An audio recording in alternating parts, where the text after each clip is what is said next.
अब जो हमारा नेक्स्ट सिंबल है, वो है हमारा नेचर। इसे हम कैसे बनाएंगे इसको हम समझ लेते हैं। सबसे पहले इसे हमने यहाँ से सी की तरह ऐसे बनाना है।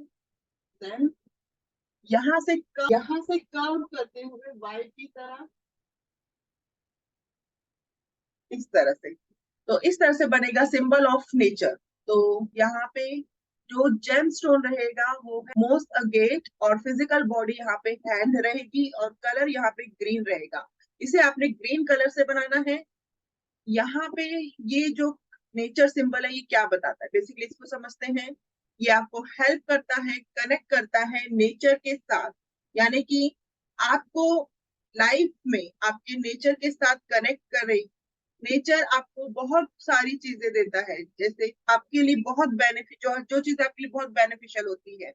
जैसे जब आप नेचर के साथ कनेक्टेड रहते हैं तो आप लॉन्ग टर्म के लिए अपनी लाइफ में हेल्थ को लेकर आते हैं। जितनी ज्यादा आप मैन मेड चीजों में जाएंगे उतने ज्यादा आप अपनी लाइफ में जो डिजीज है उनको आप अट्रैक्ट करेंगे। यानी कि अनहेल्थी लाइफ आप जिएंगे, अनहेल्थी लाइफ आपकी हो जाएंगी। तो हमें हेल्थी डाइट के लिए, हेल्थी लाइफ के लिए नेचर के साथ कनेक्ट होना चाहिए। जैसे फॉर एग्जाम्पल आप कह सकते हैं, जैसे योगा होता है, योगा बेसिकली आपकी ब्रीथिंग एक्सरसाइज कराती है, आपके पोस्चर के ऊपर वर्क करती है, आपकी बॉडी को स्ट्रेंथ देती है, और आपके खुद के अंदर एक स्ट्रेंथ और एक सेल्फ कॉन्फिडेंस लाती है।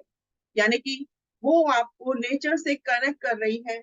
और आपको दूसरे साइड पे अगर आप देख रहे हैं तो जिम जिम में क्या होता है कि आप धीरे धीरे उसमें आपको प्रॉब्लम्स आने लगती है। जब आप एक्सरसाइज छोड़ते हैं, जिम छोड़ते हैं, तो वेट जो है वो पुट ऑन होना शुरू हो जाता है, गेन होना शुरू हो जाता है।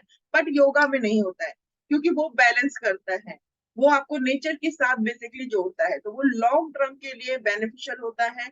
उसी तरह से अगर आपके लाइफ में गुस्सा है, आपके लाइफ में किसी बात का स्ट्रेस है, किसी बात का डर है, या फिर कोई पर्सन ऐसा है जो आपको तंग कर रहा है, जो आपकी फीलिंग को हर्ट कर रहा है, जो आपको आपकी लाइफ में स्ट्रेस लेकर आ रहा है, तो आप नेचर सिंबल का यूज करके, उस नेचर सिंबल को बनाकर उस सभी स्ट्रेस को, उन सबको आप रिलीज कर सकते हैं। जैसे नेचर हमें क्या देती है, नेचर हमें खाना देती है, हमें हवा देती है, हमें सांस लेने की प्योर हवा देती है, पानी देती है। हमारी लाइफ की जो एसेंशियल्स है वो हमें नेचर के थ्रू ही मिलती है, मदर अर्थ के थ्रू मिलती है। तो हमें अपने जो नेचर एनवायरनमेंट है, जो मदर अर्थ है, उसके प्रति ग्रेटिट्यूड होना चाहिए। हमें अपने नेचर के साथ कनेक्ट होना चाहिए। और अगर एक और एग्जांपल हम यहाँ पे ले, तो जैसे नेचुरोपैथी है, जैसे आयुर्वेदा है, ये जो मेडिसिन है ये नेचर से ही कनेक्टेड है। यानी कि नेचुरल चीजें हैं जिसे लॉन्ग टर्म आप हेल्थी बन सकते हैं। और दूसरी साइड पे एलोपैथी है जो इंस्टेंट रिजल्ट तो देती है बट साइड इफेक्ट साथ में दे देती है। तो यहाँ पे हम यही कहेंगे कि आप नेचर से कनेक्ट रहे, नेचर के बेनिफिट लीजिए, और आपकी लाइफ में जो स्ट्रेस है, जो नेगेटिव इमोशन है, उनसे भी आप दूर रह सकते हैं। तो जितना ज्यादा आप नेचर से कनेक्ट रहेंगे उतना ही आपको बेनिफिट मिलेगा, उतना ही आप लॉन्ग टर्म हेल्थी रहेंगे। तो ये हमारा सिंबल था नेचर का। मिलते हैं अब नेक्स्ट सिंबल के साथ। जय गुरु जी।